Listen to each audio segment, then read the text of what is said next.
Sir கல்வி நிதி குடுக்காம இருந்தா ரொம்ப பாதிக்கப்படும் சார். அவரு நீ மும்மொழி பண்ணாதான் நான் நிதி தருவேன்னு சொல்றதுக்கு அவர் வீட்டு காசு கிடையாது. எங்க வீட்டு காசு சார். அதனால நம்ம எப்படியாவது இந்த பணத்த போராடி வாங்கி நம்மளோட கல்வி தரத்த நம்ம தான் சார் உயர்த்தணும். இதுதான் என்னுடைய ஆதங்கமா இருக்குது. இது பகிரங்கமா ஒரு மன்னிப்பு கேட்கணும். கட்சியை விட்டு அடிப்படை உறுப்பினர்ல இருந்து நீக்கணும். இதுதான் அவர் கொடுக்கக்கூடிய சரியான தண்டனையா இருக்கும். ஆனா அது யாருமே செய்ய மாட்டாங்க. எல்லாமே சொம்பு தட்டிட்டு ரைட் இவர் சொன்னது கரெக்ட் தான் அப்படின்னு சொல்லிட்டு தமிழிசையா இருக்கட்டும், அண்ணாமலையா இருக்கட்டும் இதெல்லாம் பேச மாட்டாங்க. மற்றபடி வேற ஏதாவது தப்பு நடக்கட்டும் உடனே ஓடி சாட்டை எடுத்து 4 அடி அடிக்கிறது என்ன இருக்குது, என்ன நீ பெண்ணு இது பண்ணிட்டு அதை பண்ணிட்டேன்னு சொல்லி சார் வாய் இருக்குன்னு எல்லாமே பேசிடலாம் சார். ஆனா செயல்படுத்துறதுல அண்ணாமலை சைபர். இதுதான் உண்மை. அவர் ஒரு அறிக்கை விட சொல்லுங்க சார், நான் சந்தோஷப்படுறேன் சார். தமிழ்நாடுன்னு சொல்லி அவர் வாயால சொல்றாருல, தமிழ்நாட்டு நீ மும்மொழி பண்ணலனா நான் நிதி தர மாட்டேன்னு சொல்றாரு. அப்ப நீ என்ன பண்ணணும்? நீ யாரு தமிழ்நாட்டை பத்தி பேசுறதுக்குன்னு அறிக்கை ஒண்ணும் இல்லை. கட்சிக்காரர் தவறு செஞ்சாலும் இவர் அறிக்கை ஒண்ணும் இல்லை தமிழ்நாட்டு மக்களுக்காக. அப்ப நீ கட்சிக்காக உழைக்கிறியா? தமிழ்நாட்டுக்காக உழைக்கல, கட்சிக்காக நீ உழைக்கிறன்றது கிளியரா தெரிஞ்சு போச்சு. அடுத்த வருஷம் ஒரு சீட்டு கிடையாது, டெபாசிட்டே எல்லாருமே இழந்து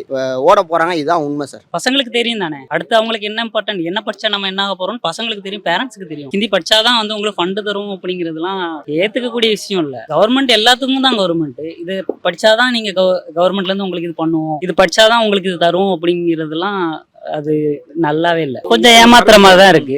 எதுல சப்போர்ட்டா இருக்குன்னு சொல்லணும்ல, சப்போர்ட்டா இருக்குன்னு சொல்லலாம். எதுல சப்போர்ட்டா இருக்குன்னா இதுல சப்போர்ட்டா இருக்கும். இதனால மக்களுக்கு இதாயிருக்கு, இந்த வேலை வாய்ப்பு கிடைச்சிருக்கு, இந்த இடத்துல கல்வி அப்படி எதுவுமே இல்லை. இன்னைக்கு பாத்தீங்கன்னா இடஒதுக்கீடே இருக்கு. இடஒதுக்கீடை ஒழிக்கணும்னு சொல்லி காலங்காலமா பேசுனது இவங்க தான். இடஒதுக்கீனால யாரு பாதிக்கப்படுறாங்க, ஒரு தவறான ஒரு பொய் பிரச்சாரத்தை பண்றது எல்லாமே இவங்க தான் பண்ணாங்க. ஆனா இப்போ அவங்களுக்கு ஒரு இடஒதுக்கீடு ஜெயிக்கணும், அவங்க மற்ற மாநில வட மாநிலங்களை ஜெயிக்கணும்னு அங்க 10% இடஒதுக்கீடு அமல்படுத்துறாங்க. இது யாருக்கான இருக்குன்னா ஒரு 10-20%க்காக 10% இல்லாட்டி 20% மக்களுக்கு நலனுக்கு இருக்காங்க. மீதி இருக்க 80% மக்களோட நலன்ல இவங்களுக்கு கிடையாது.